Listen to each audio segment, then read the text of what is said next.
দেখো দেখো বন্ধুরা, সকালবেলা উঠে আজকে রেডি সেডি হয়ে গেছি। তো খুব খুশি খুশি মনে হচ্ছে। 6 থেকে 7 বছর পর আজকে আমি বাইরে একটু ঘুরতে বেরোচ্ছি। আর দেখো রেডি হয়ে গেছি, ঘড়িতে এখন 6:30 বাজে। বাড়ির থেকে বেরিয়ে টোটোতে উঠে পড়েছি। টোটো করে চলে যাচ্ছি স্টেশনে। স্টেশন থেকে আমরা শিয়ালদা কৃষ্ণনগর লোকাল ধরবো 6:58। তো 6:58 কৃষ্ণনগর লোকাল ধরে আমরা 8:05-10 পৌঁছে যাব কৃষ্ণনগর সিটি। তো দেখো এখন ট্রেন ঢুকে যাচ্ছে, আর চারিপাশে মেঘলা কুয়াশা। আর বন্ধুরা দেখো সকালবেলায় কত ভিড়।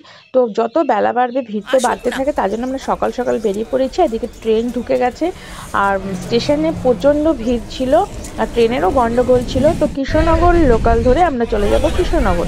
তো আর ট্রেনের মধ্যে দেখো অনেক কষ্টে একটু বসার জায়গা পেয়েছি। তো আমরা যাচ্ছি বন্ধুরা মায়াপুরে। তো মায়াপুরে যারা যেতে চাও তারা কৃষ্ণনগর, আমি মদনপুর থেকে উঠেছি, তো কৃষ্ণনগর লোকাল ধরে তোমরা কৃষ্ণনগরে নেমে পড়বে। আর সামনেই দেখো কৃষ্ণনগরে নেমে আমরা ডালপুরি খেয়ে নিচ্ছি, কেননা এরপর আমাদেরকে টোটো ধরতে হবে। তো সকাল সকালই অনেক স্টেশনের উপরে পরোটা কচুরির দোকান আছে। তো দেখো আমরা এখান থেকে খেয়ে নিচ্ছি। তো বন্ধুরা তোমরা আপে নামবে, নেমে ডাউনের দিকে যেতে হবে। গেলেই দেখবে অনেক টোটো অটো থাকে। অটো করে গেলে মানে 20 টাকা 15 টাকা এরকম লাগে। তো আমরা গেছিলাম টোটো করে, পার হেড নিয়েছে 40 টাকা করে। তো 40 টাকা করে পার হেড নিয়েছে টোটো করে। আমরা গেছিলাম হুলোর ঘাট। তো দেখো আমরা এখন টোটোতে উঠে পড়েছি, আমরা 4 জন ছিলাম। তো আমাদের 40 টাকা করে নিয়েছে। তো তোমরা ইচ্ছা করলে বাসে করেও যেতে পারো, বাসে আরও কম নেয়। তো টোটো ধরে তোমরা বাস স্ট্যান্ড যেতে পারো, বাস স্ট্যান্ড থেকে বাসে করে তোমরা যেতে পারো মায়াপুর। তো আমরা টোটো করে এখন ঘাটে চলে এসেছি। দেখো এটা হলো হুলোর ঘাট। তো হুলোর ঘাটে চলে এসেছি। এখান তো হুলোর ঘাট আমরা পার হতে বন্ধুরা পার হেড নিয়েছে 3 টাকা করে। তো 3 টাকা করে আমরা ঘাট পার হয়ে যাব। আর এখানে দেখো লোক অলরেডি উঠে গেছে, অনেক ভোরেই নৌকাটা ছাড়ে। তো দেখো পুরো এখানে ভরে গেছে। তো 3 টাকা করে আমাদের নিয়েছে। তো নিয়ে একটুখানি জাস্ট উঠলেই ভাববে নেমে গেছি। উঠতে যেটুকু দেরি আর নামতে যেটুকু দেরি বন্ধুরা, পৌঁছাতে দেরি লাগে না।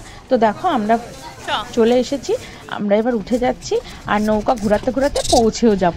তো 3 টাকা করে আমরা ঘাট পার হয়ে গেছি। তো ঘাট পার হয়ে বন্ধুরা তোমরা হেঁটেও যেতে পারো। হেঁটে গেলে 25 মিনিট লাগবে, আর টোটো করে যদি যাও তাহলে 10 মিনিট, মানে 10 টাকা করে পার হেড লাগে টোটো করে। তো আমরা টোটো করেই গেছিলাম। আর বন্ধুরা ঘাট পার হতে খুব সুন্দর লাগছিল, সব মন্দিরটা দেখা যাচ্ছিল, আর কত লোক ছিল। তো বুঝতেই পারবে না, উঠবে আর নামবে। তো খুব ভালো লাগছিল দেখতে। তো আমরা ঘাট পার হয়ে উঠে গেলাম টোটোতে, 10 টাকা করে। আর তোমরা যদি হেঁটে যেতে চাও বন্ধুরা, যেতে যেতে অনেক মন্দির পড়ে, তো সেই মন্দিরগুলো তোমরা দেখে নিতে পারবে। তো টোটো করে যাচ্ছিলাম, যেটুকু দেখতে পেরেছি সেটুকুই। তো আমার ইচ্ছা ছিল হেঁটে যাওয়ার, তো আমার ছেলে হেঁটে যেতে চেয়েছিল না। দেখো হনুমানজির কি সুন্দর মন্দিরটা দেখা যাচ্ছে।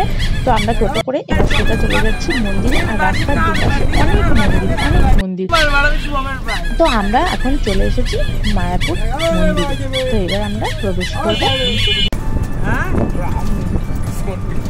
আর বন্ধুরা তোমরা দেখছো রাস্তার দুপাশে অনেক দোকান আছে। এখানেও তোমরা স্টেশনে যদি কেউ না খেয়ে থাকো, এখানেও খেতে পারো। রুটি পাওয়া যায়, তারপর অনেক কিছু পাওয়া যায়, কচুরি পাওয়া যায়, সবই পাওয়া যায়। তো তোমরা এখানেও খেয়ে নিতে পারো। খেয়ে বন্ধুরা ফার্স্টে তোমরা নেমে যেটা করবে সেটা হলো প্রসাদের জন্য টিকিট কেটে নেবে।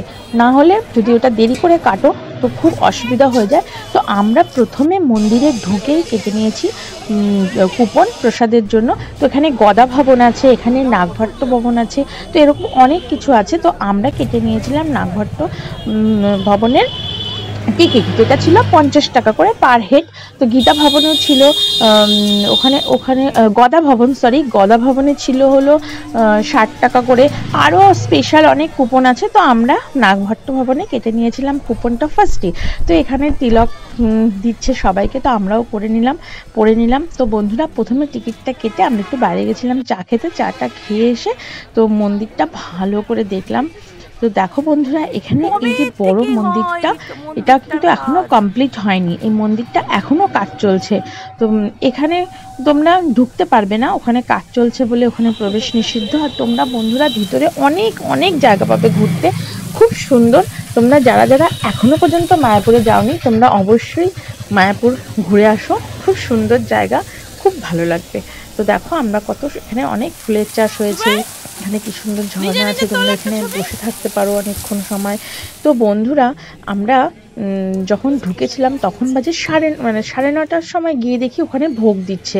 তো ওখানে ধরো অনেকে টাকা পয়সা দেয়, প্রত্যেক দিন ওখানে ভোগ হয়, টাকা পয়সাটা দেয়। ধরো কারোর জন্মদিন থাকে, কারোর মানে মৃত্যুবার্ষিকী থাকে, তো এরকম করে না অনেকে টাকা ডোনেট করে, তো সেই টাকাগুলো দিয়ে ওরা খিচুড়ি বানায়। ওখানে অ্যানাউন্সমেন্ট করছে যে এরকম করে আমরা দিয়ে এখানে প্রত্যেক দিন যে ভোগটা হয়, অনেক অনেক মানুষ খায়, ভোগটা অনেক মানুষ খায়, এটা পুরো ফ্রিতে।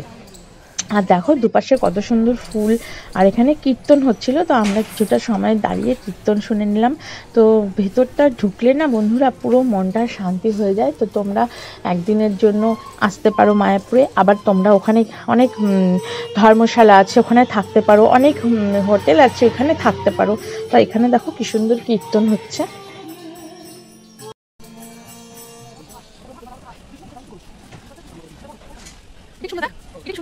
বন্ধুরা এখানটায় দেখো রামায়ণের সব কিছু সাজানো আছে, কিভাবে কি হয়েছে, মানে পর পর ছবিগুলো, মানে সব স্ট্রাকচারগুলো সাজানো আছে, কিভাবে যুদ্ধ হয়েছিল, কি হয়েছিল, সব কিছু এখানে আছে, তোমরা দেখতে পারবে। তারপর তোমরা যদি চাও গরুর গাড়ি করে ঘুরতে পারো, ভেতরে টোটো আছে, সেগুলো করে ঘুরতে পারো।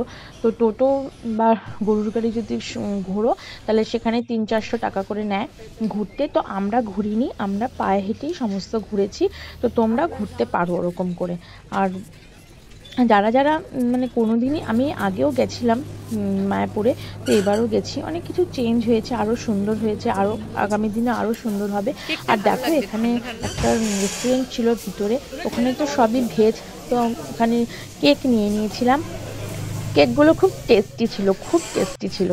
আর এই দেখো এরকম যে গরুর গাড়িগুলো আছে, এই গাড়িগুলো করে তোমরা ভিতরটা পুরো ঘুরতে পারো। মানে গোশালা আছে, ওখানে অনেক কিছু আছে বন্ধুরা, তো সব কিছুই তোমরা এরকম করে ঘুরতে পারো। তো বন্ধুরা আমার একটা খুব ভুল হয়ে গেছে, যখন আমরা মেইন ঠাকুর মন্দিরে গেছিলাম, রাধাকৃষ্ণের মন্দিরে, তো সেখানে সব ইলেকট্রনিক্স জিনিস জমা দিতে হয়, তো আমার ফোনটা জমা ছিল। তো যেখানে আমরা খাওয়ার জন্য কুপন কেটেছিলাম নাগভট্ট ভবনে, তো সেখানে আমি যখন গেছি মন্দির থেকে বেরিয়ে আমার ফোনটা জমা ছিল, তো তার জন্য আমি ওখানে প্রসাদের কোনো ভিডিও বানাতে পারিনি, কোনো কিছু করতে পারিনি। তো ওখানে দিয়েছিল, ওখানে 1টা থেকে 2টোর মধ্যে যাওয়ার সময় ছিল, তো আমরা গেছিলাম 1:30টার সময়, আমার ফোনটা সেই সময় জমা ছিল। আর ওখানে দিয়েছিল পনির, তারপর ডাল, পায়েস, একটা নিরামিষ সবজি, তো খুব সুন্দর ছিল, খাওয়া দাওয়া খুব ভালো হয়েছিল। তো সেগুলো আমি করতে পারিনি বন্ধুরা। তো এই দেখো বন্ধুরা আমরা পুরো রিজার্ভ টোটো করে আমরা মন্দির থেকে চলে এসেছিলাম স্টেশনে, এখান থেকে আমরা কৃষ্ণনগর ধরে আবার বাড়ি চলে এসেছি, আর এই যে আমি বাড়িতে চলেও এসেছি। তো ভিডিওটা যদি তোমাদের ভালো লেগে থাকে লাইক করো, কমেন্ট করো আর শেয়ার করো, আর আমার চ্যানেলটা প্লিজ সাবস্ক্রাইব করে দিও। আজকের মতন টাটা।